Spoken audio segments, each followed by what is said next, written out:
ஆன்மீக நண்பர்கள் அனைவருக்கும் அன்பு கலந்த வணக்கங்கள். இன்றைக்கி நாங்கள் ஆன்மீகம் சம்மந்தமான பதிவில் என்ன விடயம் பார்க்க போகிறோம் அப்படின்னு சொல்லி பார்த்தீங்கன்னா, மார்கழி மாத தேய்பிறை பஞ்சமி வழிபாடு எப்படி செய்கிறது அப்படின்றத பற்றி தான் நாங்கள் இன்றைக்கி பார்க்க போகிறோம்.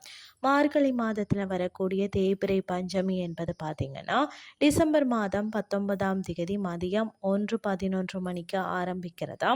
இது வெள்ளிக்கிழமை மதியம் 1:43 வரை இருக்கிறதா.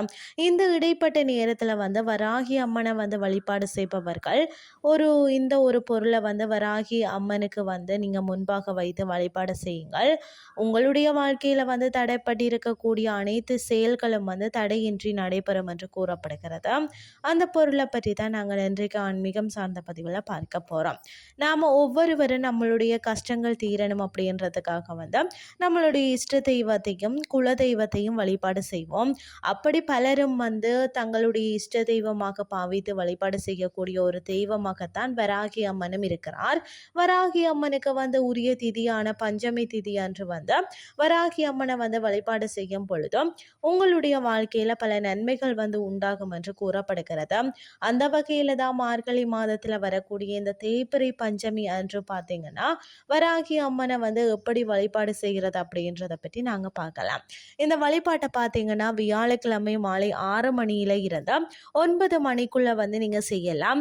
அப்படி இல்லாத பட்சத்துல வெள்ளிக்கிழமை காலை பிரம்ம முகூர்த்த நேரமான 4:30 மணியில இருந்து 6 மணிக்குள்ளேயும் அல்லது காலை 6 மணியில இருந்து 7:30 மணிக்குள்ளேயும் செய்யலாம்.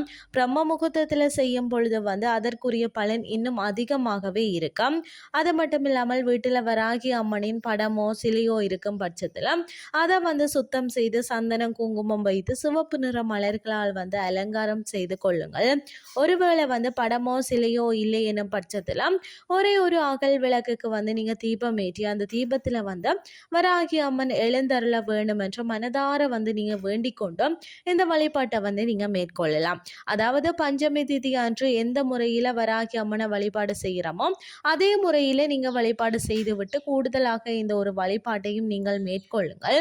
அதாவது பாத்தீங்கன்னா தீபம் ஏற்றி நெய்வேத்தியம் வைத்து மஞ்சள் அல்லது பச்சை நிற துணியில் 5 விரலி மஞ்சள் வைத்து மூட்டையாக கட்டி கொள்ளுங்கள். இதை உங்களுடைய இடது கையில வைத்து கொண்டு முதல்ல உங்களுடைய குலதெய்வத்தை வழிபடுங்கள். அடுத்ததாக வராகி அம்மனை வழிபாடு செய்யுங்கள். பிறகு நம்மளுடைய நீண்ட நாள் வேண்டுதல் என்னவோ அதை அந்த கோரிக்கை என்னவோ அந்த செயலை தடைப்பட்டு நின்று கொண்டிருக்கிறதோ அதை கூறி முழு மனதோடு வழிபாடு செய்துவிட்டு அந்த முடிச்ச அப்படியே வராகி அம்மனின் பாதத்துல வைத்து விடுங்கள். தீபமேற்றி வைத்து வராகி அம்மனை வழிபாடு செய்பவர்களாக இருக்கும் பட்சத்துல அந்த விரலி மஞ்சள் முடிச்ச தீபத்திற்கு முன்பாக வைத்து விட வேண்டும். பிறகு வராகி அம்மனின் மந்திரமான ஓம் ஸ்ரீ வராகி தாயே போற்றி எனும் மந்திரத்தை 108 முறை கூறி கடைசியாக கைப்பூர தீப ஆராதனைகள் காட்டி வழிபாடை நிறைவு செய்து கொள்ளுங்கள். இந்த முடிச்ச 5 நாட்களுக்கு அப்படியே இருக்கட்டும். 5வது நாள் அதாவது டிசம்பர் மாதம் 23ஆம் தேதி இந்த முடிச்ச நீங்க பிரித்து அதுல இருக்கக்கூடிய மஞ்சளை எடுத்து நீங்க எப்பொழுதும் சமையலுக்கு நீங்க பயன்படுத்தணும் போல நீங்க நினைச்சீங்கன்னா அதை உபயோகப்படுத்தி கொள்ளலாம். இந்த முறையில நாம மார்கழி மாதத்துல வரக்கூடிய தேய்பிறை பஞ்சமி அன்று வராகி அம்மனை வழிபாடு செய்யும் பொழுதும் வராகி அம்மனின் அருளால் தடைப்பட்டு இருக்கக்கூடிய அனைத்து விதமான செயல்களும் தடையின்றி நடைபெறும் என்ற தகவலை நான் கூறிக்கொள்றேன். இன்றைய ஆன்மீகம் சார்ந்த பதிவு உங்களுக்கும் பிரயோசனமாக அமைஞ்சிருக்கும். இதே மாதிரி இன்னும் மற்றும் ஒரு ஆன்மீகம் சார்ந்த பதிவோடு உங்களை சந்திக்கிறேன். நன்றி.